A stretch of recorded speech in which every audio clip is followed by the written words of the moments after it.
नमस्कार, सुप्रभात। मुझे लगता है अब मेरी आवाज पीछे तक आ रही होगी। नमस्कार, सुप्रभात। क्या आप सभी लोग मुझे सुन पा रहे हैं? ओके, धन्यवाद। तो मैं ये बताना चाहूंगी कि आज मैं अपने R&D टीम को रिप्रेजेंट कर रही हूँ। मेरा नाम डॉक्टर पूर्णिमा तिवारी।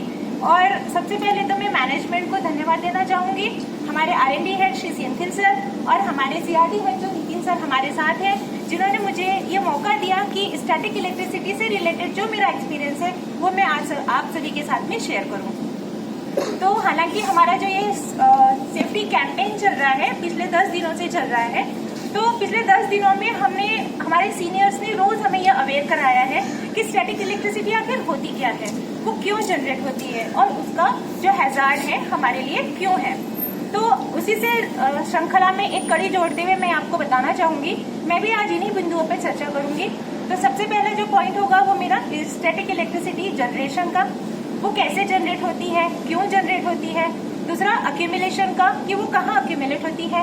और तीसरा, अगर वो अक्यूमुलेट हुई तो उसे डिस्चार्ज कैसे किया जाए और उसका सोर्स क्या है डिस्चार्ज करने का। तो सबसे पहले स्टैटिक इलेक्ट्रिसिटी, तो सबसे पहला जो सोर्स है वो ह्यूमन बीइंग है। जैसे आजकल का जो मौसम चल रहा है, ठंड का मौसम है, तो ठंड के मौसम में ह्यूमिडिटी बहुत कम होती है, टेम्परेचर कम है, और यही सारी चीजें जो है वो चार्ज को एग्रीवेट करती है, और एग्रीवेट करने से हमारी बॉडी फुल चार्ज हो जाती है।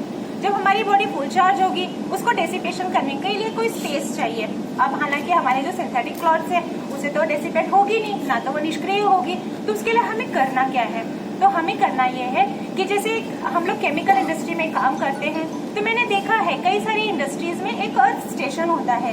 तो जैसे ही मैन पावर अपने मैन्युफैक्चरिंग एरिया में जाता है, अपने वर्किंग एरिया में जाता है, तो उस अर्थ स्टेशन के थ्रू जाता है। अब आपको अर्थ स्टेशन के थ्रू जाना कैसे है, तो आपके जो कपड़े हैं, आपका जो हैंड है, आपकी जो बॉडी है, आपको उस अर्थ स्टेशन में टच करना है, जिसकी वजह से आपकी बॉडी में जो भी चार्ज डेवलप हुआ है, स्टैटिक इलेक्ट्रिसिटी डेवलप हुई है, वो डी अर्थ हो जाए, डी स्टेटिटाइज हो जाए या डी एनर्जाइज हो जाए। इस तरह से आपकी बॉडी का जो चार्ज है वो न्यूट्रल हो जाएगा। तो पहला तो हमने ये सोर्स बताया, और दूसरा उसका डिसिपेशन। अब दूसरा है, जब आप मैन्युफैक्चरिंग एरिया में जाओगे तो मैन्युफैक्चरिंग एरिया में मैकेनिकल एनर्जी डेवलप होती है। जैसे आपका एजिटेटर है, आपका रिएक्टर है, आपका सिफ्टर है, आपकी मिलिंग मशीन है।